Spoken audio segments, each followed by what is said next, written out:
Hello everyone. Restrictions on H1B means is it going to be more green cards or how it's going to be?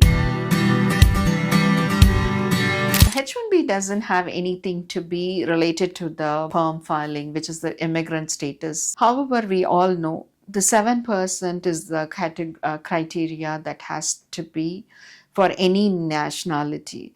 So keeping in mind the restrictions on H1B, the 100Ks, and then even the stampings that has been on a halt for almost as if it is nothing is moving on. It's definitely having an impact on the H1B. However, it has nothing to do with the processing of the 485. We all know that either it's going to be an I-140 approved at the consulate or it's going to be the 485 adjustment of status that will happen here. That has nothing to do with the H1Bs. So the drop in the probability of the selection, we know that the wage-based selection is happening. So it's expected the applicants for the lottery is going to be lesser. However, there is the 100K fees, that is when you are going to be applying out of country.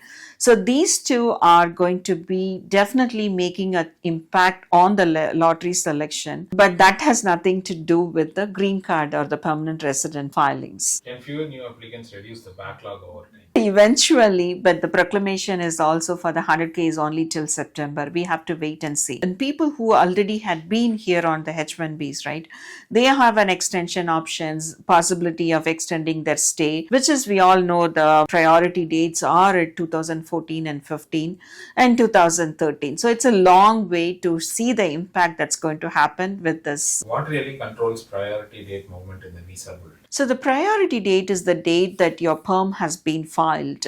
So depending on, the priority date, as always I mention, is like that's something personal to you, which means irrespective of the employer, or even if it's in the same employment based category, you could have been filed under EB2 and EB3 and EB1 in fewer scenarios. So all of those you will be carrying it with you, and it has nothing to do with the employer. So that priority date matters for you when the processing of the green card happens. So there is numbers that has been allocated for every year.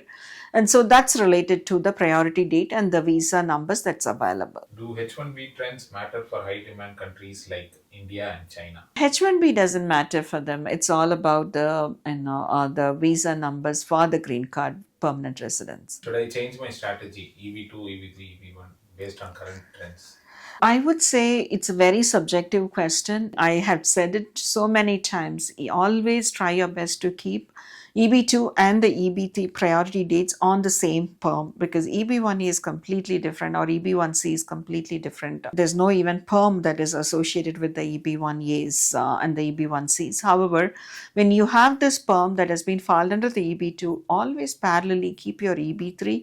That's a right option for you to do it. But right now, I wouldn't go back and forth, because this is a time it's moving forward and backward, and we know that EB3 was moving forward. Now we see a huge jump on the EB2.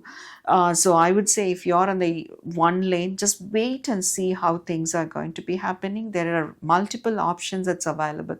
Even though you have filed under the EB3, whereas you had been having an EB2, then you can always file an interfiling along with the 485J and then secure your priority date on the other one. It's a detailed topic. We'll talk about it in one of the videos. Thank you all.